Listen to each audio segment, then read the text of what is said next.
Bonjour à tous, je suis Sylphia Chaman et donc je voulais partager avec vous une prestation que je propose depuis un certain temps à mes patients qui parle notamment de la lignée transgénérationnelle. Donc c'est toujours intéressant lorsqu'on fait un travail sur soi, lorsqu'on veut vraiment aller dans les entrailles, de comprendre un petit peu ont fonctionné nos ancêtres. Donc ça peut passer par l'arbre généalogique, mais pas que, parce que ça ne suffit pas.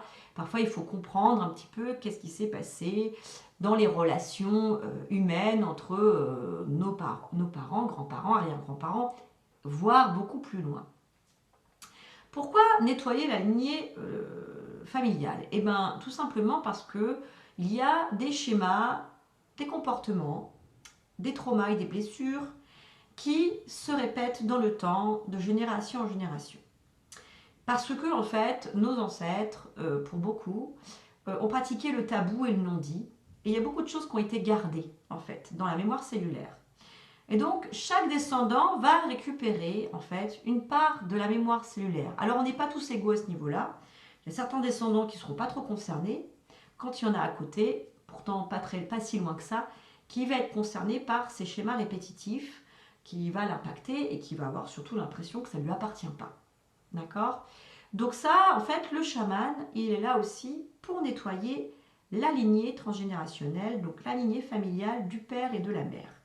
Nous, on parle de nettoyer l'arbre familial, en fait. Nous, symboliquement, ça représente un arbre. Donc, de ce point de vue-là, voilà, je vous invite à me contacter si ça vous intéresse ou si ça vous parle ou si vous voulez en parler autour de vous. Il y a toute une procédure à suivre. Voilà, ça ne se fait pas comme ça en un seul soin, tout ça. Mais si vous voulez plus de détails par rapport à cette prestation, je vous invite à me contacter, soit par mail ou soit par téléphone.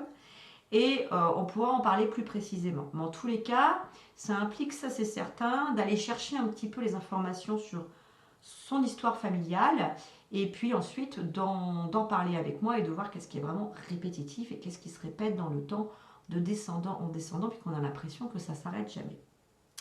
Voilà, donc j'espère que j'ai été claire. Maintenant, n'hésitez pas à me contacter, à avoir plus de précision et puis moi je vous expliquerai un petit peu plus tout en détail. Je vous souhaite de passer une belle journée. À bientôt.